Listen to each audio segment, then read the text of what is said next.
Assalamualaikum warahmatullahi wabarakatuh.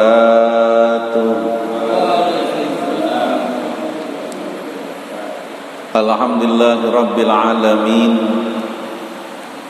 Wa bihi nasta'in wa ala umurid dunya waddin.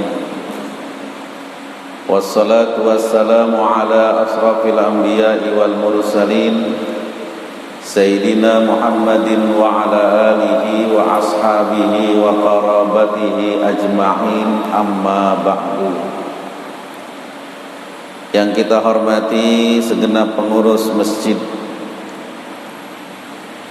para bapak, para saudara, para asatizah, patut kiranya kita senantiasa selalu bersyukur pada Allah Subhanahu wa ta'ala. Ini malam dalam kondisi sehat afiat. Allah berikan kita taufik hidayahnya, sehingga timbul kesadaran kita mengisi malam Jumat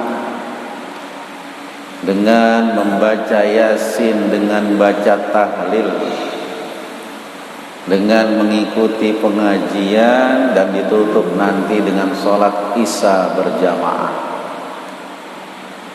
Sungguh pekerjaan ini walaupun yang cuma 1 jam, tapi bermanfaat, terutama buat pembentukan hati kita agar dekat kepada Allah dan Rasulnya. Mudah-mudahan yang kita lakukan ini istiqomah selalu sampai akhir hayat, sehingga dipanggil ke hadirat Allah Subhanahu wa ta'ala dalam keadaan iman dan Islam. Para hadirin, para jamaah sekalian yang saya hormati, minggu besok adalah tanggal 1 Rabiul Awal, bulan kelahiran Nabi Muhammad sallallahu alaihi wasallam. Sebagaimana yang sering udah kita lakukan biasanya kalau bulan Maulid, bulan Rabiul Awal, di mana-mana banyak bikin maulid.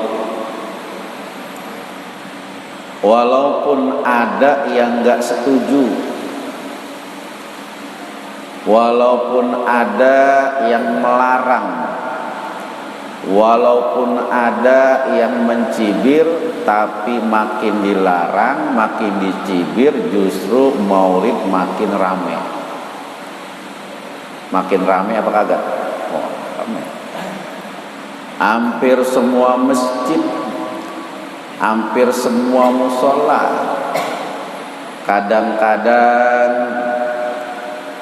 orang yang ikut maulid itu juga dari sini, ntar dia besok mau dia datang lagi, nggak apa-apa. Sampai malaikat bingung. Nih malam Jumat ada maulid di masjid ini, besok malam Minggu maulid lagi, dia lagi, jamaahnya ada lagi tuh. Malaikat sampai bingung tuh. Saking apa itu? Saking doyannya, demennya sama maulid. Nah, peringatan maulid di kita Indonesia ini luar biasa, Pak. Kenapa? Kita sama pusat Islam Mekah kan jauh banget. Jauh apa dekat, Pak? Jauh. Naik pesawat aja sampai 9 jam. Itu juga pakai pesawat yang gede.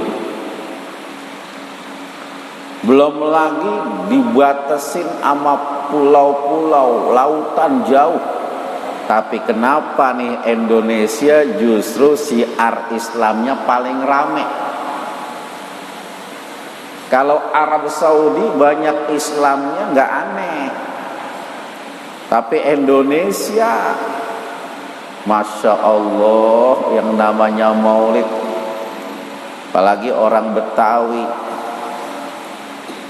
khitanin anak bikin maulid, akekahin anak bikin maulid, pindah rumah bikin maulid, nikah bikin maulid, nikah lagi, wah gimana?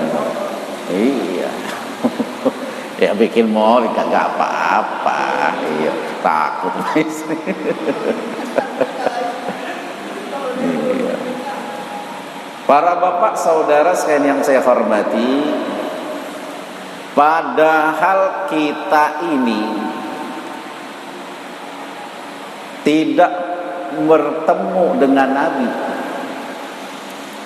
Nabi mah 571 Masehi lahirnya beliau. Kita mah di abad lahir abad 19. Sekarang udah abad 20, kan jauh banget, tangeh banget. Tetapi kenapa kita ini cinta kepada Nabi? Kan jauh banget jaraknya. Karena memang Nabi Muhammad sudah memprediksi, Pak. Bahkan ini salah satu yang disebut dengan alamatul nubuwah, tanda-tanda kenabian Nabi Muhammad. Bisa dikatakan mukjizat Nabi Muhammad. Beliau udah tahu kalau setelah beliau nanti umatnya, pengikutnya banyak dan mencintai beliau. Lihat. Jadi Nabi udah tahu kalau nanti dia wafat, banyak orang setelah beliau yang mengikuti dan cinta kepada Nabi. Kalau kita model begitu, orang-orang percaya apa kagak? Kita model begitu, percaya nggak orang? Kagak. Ya, paling kita diingat paling banter sama cucu, ya kan? Itu juga kalau cucu kita sayang sama kita. Ini kan jauh banget nih. Nabi mah abad kelima, kita udah abad 20, jauh. Tetapi lihat syiar untuk menghidupkan cinta kepada Nabi luar biasa. Dalam sebuah hadis Rasulullah sallallahu alaihi wasallam bersabda, "Asaddu ummati li hubban qaumun yakununa ba'di." Ada kaum yang mereka itu sangat cinta kepadaku. Jadi Nabi menyebutkan ada kaum yang cinta banget kepadaku, kata Nabi. Hubban,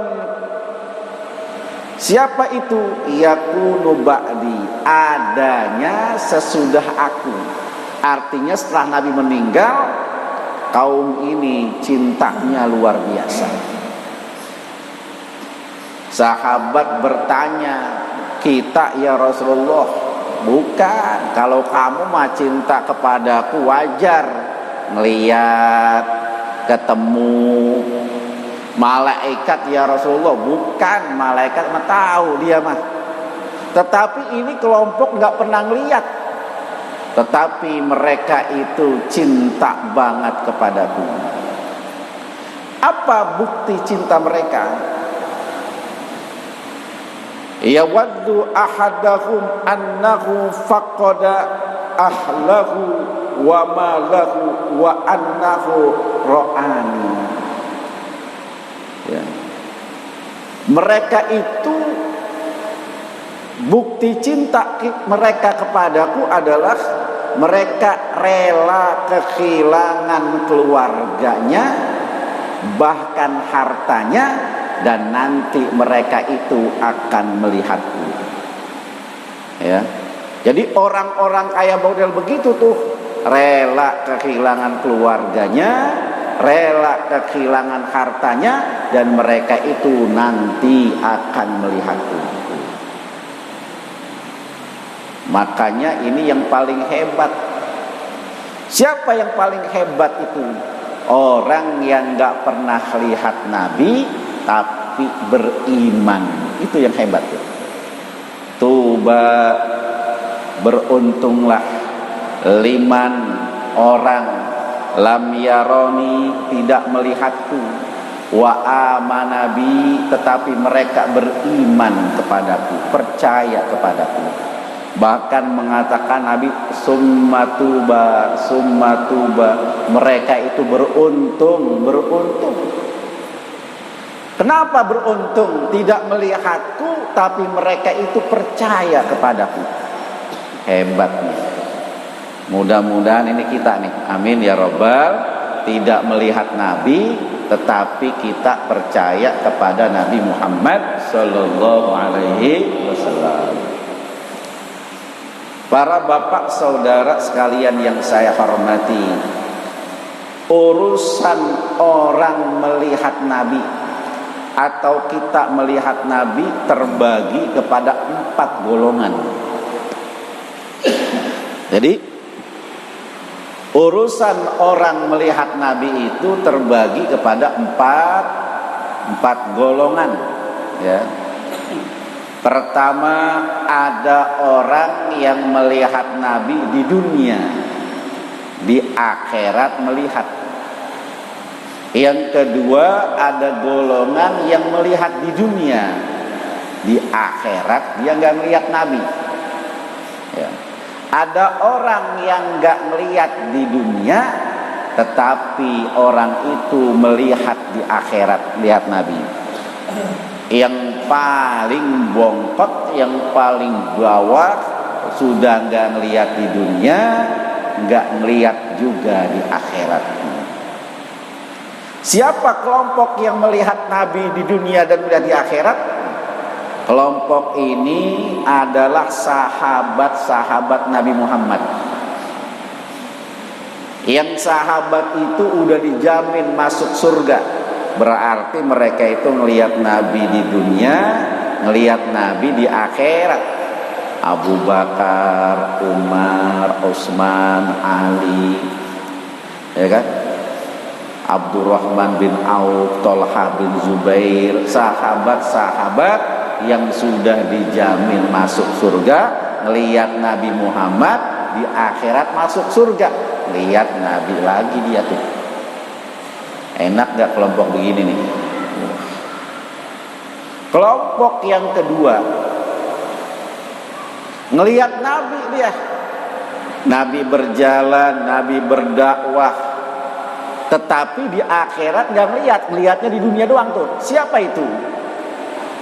Kelompok yang kagak beriman, seperti Abu Lahab, Abu Jahal, Utbah bin Rabi'ah. Itu kelompok-kelompok yang jahat sama Nabi. Di dunia mereka ngelihat, tapi di akhirat dimasukin ke neraka, yang ngelamun Nabi udah. Ya Allah, orang begini. Makanya Abu Jahal ini kan, Abu artinya bapak, Jahal tuh bodoh. Nabi lagi sholat, pakaiannya dikotorin, pakai kotoran-kotoran ontak gitu. Ya Allah, keterlaluan. Makanya dia meninggal saat perang Badar sama seorang anak remaja tanggung namanya Muiz. Ya, lagi berkuda, nih Muiz datang ke Abdurrahman bin Auf. Mana yang namanya Abu Jahal? Ditunjukin tuh orangnya tuh, dikawal sama 10 orang pakaian besi semuanya. Tapi sama anak muda tanggung nih perang kalah, kena pahanya, mati Abu Jahal. Lalu oleh Ibnu Mas'ud ya, setelah perang selesai, lehernya dipotong, dipisahin, ditaruh, ditanya sama Nabi, apakah engkau sekarang sudah yakin ya dengan janji Allah? Udah yakin gak dengan janji Allah? Emang orang kalau udah mati begitu, badannya masih di sini, rohnya udah jauh. Siapa aja gitu, badannya lagi diurusin kita nih, tapi rohnya udah sono di alam barzah. Maka Abu Jahal berlinang air mata. Berlinang air mata tuh, Masya Allah. Saking apa? Barangkali nyesel. Dan kita jangan sampai jadi kelompok begitu tuh. Ya Allah. Yang ketiga, enggak melihat di dunia nih kayak kita nih. Paling kita melihat makamnya, insya Allah, ya kan? Ngelihat makam Rasul di Masjid Madinah An-Nabawi. Kita enggak melihat Nabi di dunia, kecuali ada beberapa orang yang khusus, orang-orang yang sudah tinggi soleh. Mereka banyak. Jadi banyak orang-orang soleh, waliullah itu bahkan tiap saat ketemu sama Nabi. Nah, kita kalau kita cinta sama Nabi, tuh nanti di akhirat ketemu. Makanya sholat dah, ibadah, ngaji, beramal baik, insya Allah masuk surga ketemu sama Nabi Muhammad. Jadi beramal, mumpung masih hidup ngaji. Jangan pas udah mati baru mau ngaji. Gua matinya ngajinya kalau udah mati ya.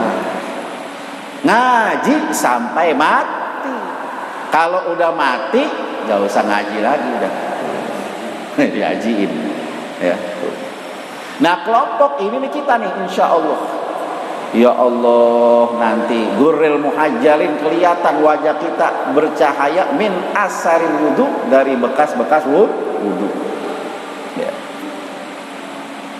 Makanya kalau ada panitia bikin maulid, datang ke rumah jangan sayang-sayang.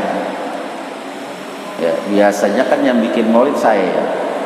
Nanti tanggal Minggu kedua Januari kita bikin gede. Kita bikin gede. Tetap kalau pakai protokol ya. Pakai walaupun tulisannya. Masya Allah. Saya datang ngajak maulid nih. Pak Gito ngajakin maulid. Pak Gito ngeluarin duit. Bininya manggil. Ada apa tuh Pak? Sadbaruddin datang ngajakin maulid. Ada duit gopek ini mah. Ya bapak, anak mau bayaran. Gimana Pak? Kira-kira berani ngelawan bini apa ajakan maulid? Hah? Mikirin dulu. Jadi saya maulid tanggal Minggu kedua Januari. Nah, yang paling rugi adalah nih, udah nggak lihat di dunia, nggak lihat di akhirat. Siapa itu? Orang yang bukan orang Islam. Mereka tuh di dunia udah nggak ngelihat, di akhirat udah. Sebab tempatnya beda. Nah, para bapak saudara sekalian yang saya hormati, jadi lewat taklim minggu ini, bahwa tiada yang paling pantas kita cintain, gak ada, kecuali Nabi kita Muhammad Sallallahu Alaihi Wasallam. Sebab mencintainya justru jalan kita untuk menuju cinta Allah Subhanahu wa Ta'ala. Dengan mencintainya, nanti Allah Subhanahu wa Ta'ala berikan ampunan kepada kita. Qul in kuntum tuhibbunallah fattabi'uni yuhibbukumullah yaghfir lakum dzunubakum. Para hadirin jamaah sekalian yang saya hormati, mudah-mudahan taklim kita pada malam ini memberikan manfaat kepada kita, bahwasanya pengajian yang kita adakan mengajak kita untuk lebih mencintai Nabi Muhammad sallallahu alaihi wasallam. Subhanakallahumma bihamdika asyhadu an la ilaha illa anta astaghfiruka wa atubu ilaik. Wassalamu alaikum warahmatullahi wabarakatuh.